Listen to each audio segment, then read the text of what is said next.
Welcome back. As a reminder, it's helpful to have your curriculum, facilitator packet, and participant packet available so you can follow along as we walk through today's session. Let's jump in. I won't review the familiar opening activities in detail here, but remember they remain important for consistency and safety. It's best if you continue to ask about homework, review, and break into pairs for a high and a low every week. After these activities, you'll move into the prop game. The prop game is included on purpose. Trauma work can feel serious and heavy, and this activity gives the group a short break from that weight. Play helps the body relax, invites laughter, and reminds participants that joy and creativity are still part of life, even while doing hard work. To begin, place all the props on the ground or on a table where everyone can see them. Choose a variety of simple items, things that could easily be imagined as something else. Explain that although the objects are familiar today, participants will pretend each one is something completely different. Each person will have 2 turns to choose an item and briefly act it out as something else. Keep this playful and short. Model the activity first. This is important. When you go first and allow yourself to be a little silly, it gives others permission to relax. Encourage imagination rather than performance. Laughter helps the nervous system settle. Even short moments of play can reduce tension, increase connection, and help people feel more at ease with one another. This activity isn't a distraction from healing. It supports it. There is no need to analyze or debrief this game. Your role is simply to encourage, laugh with the group, and keep the energy light. When the activity feels complete, thank the participants and gently transition back into the session. Next, move into group sharing. There are 5 weeks left in the curriculum, so pace the group carefully. If your group is larger, plan for weeks where 2 people share, keeping each share contained. Let the group know you're opening space for someone to share a difficult event from their past. Clearly restate that sharing is always optional. Participants may share as much or as little as they want, and they may stop at any time. If no one volunteers right away, allow space. You can gently remind them that they don't need to share details or finish a story. If no one is ready, simply move on. When someone volunteers, briefly review listening expectations. The group's role is quiet, respectful presence, phones away, attention focused, no side conversations. Normalize that listening can bring up emotions. Participants are encouraged to use their tools: deep breathing, safe space, protector, nurturer, or to step out briefly if needed. This is part of caring for themselves. As the facilitator, help keep responses simple. This is not a space for advice or fixing. Gentle listening, empathy, and when appropriate, the 3 listening questions are enough.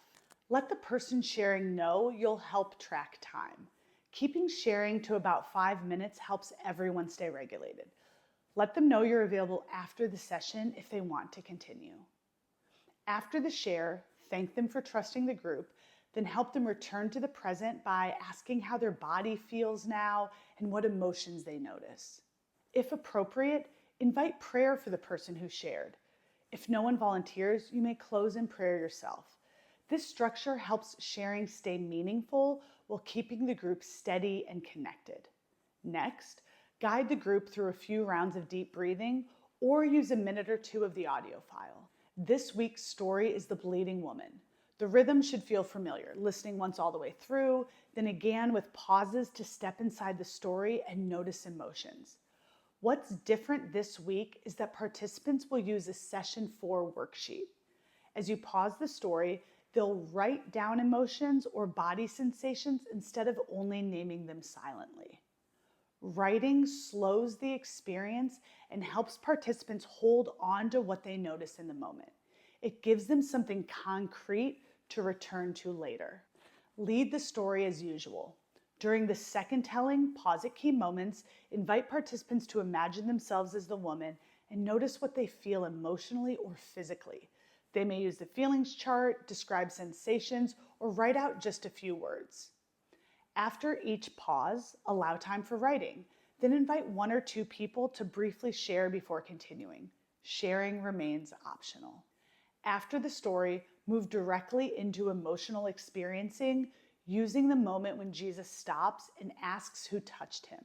Participants return to what they wrote for that moment. Here, we're gently helping participants follow a feeling from the story into their body and then into their own experience without pushing them straight into personal trauma. This story acts as a bridge. Pause this video and read through the emotional experiencing section.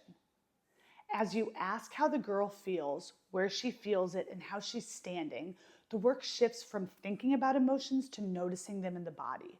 Trauma is often held in posture, muscle tension, and breathing, not just in memory. Inviting participants to notice posture and sensation helps rebuild awareness in a gentle way.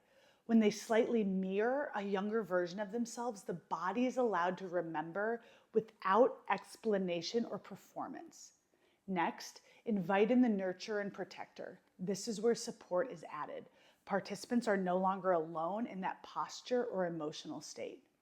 Then, imagining God approaching the child and inviting her to stand different introduces a healing movement. Trauma often teaches bodies to shrink or brace. This offers a different experience, one marked by dignity, strength, and safety.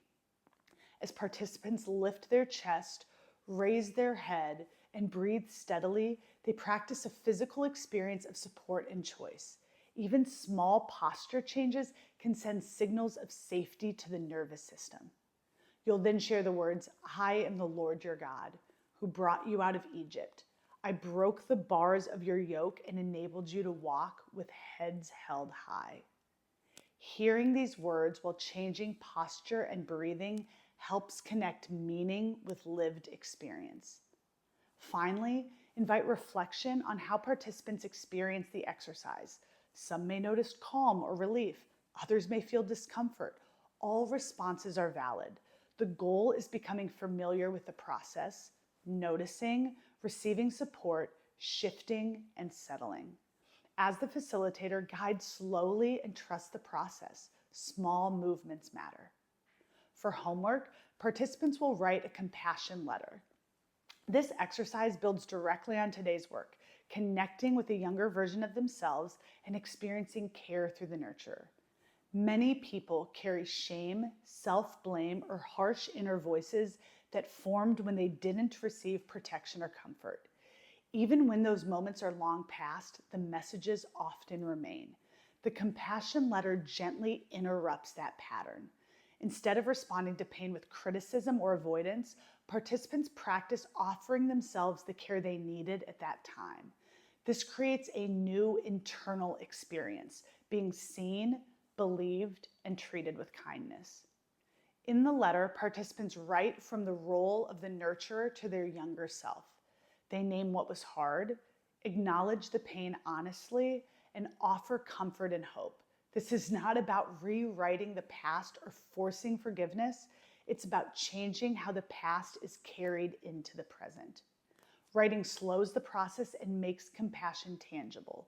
Over time, returning to these words can soften shame, reduce emotional intensity, and strengthen a kinder inner voice.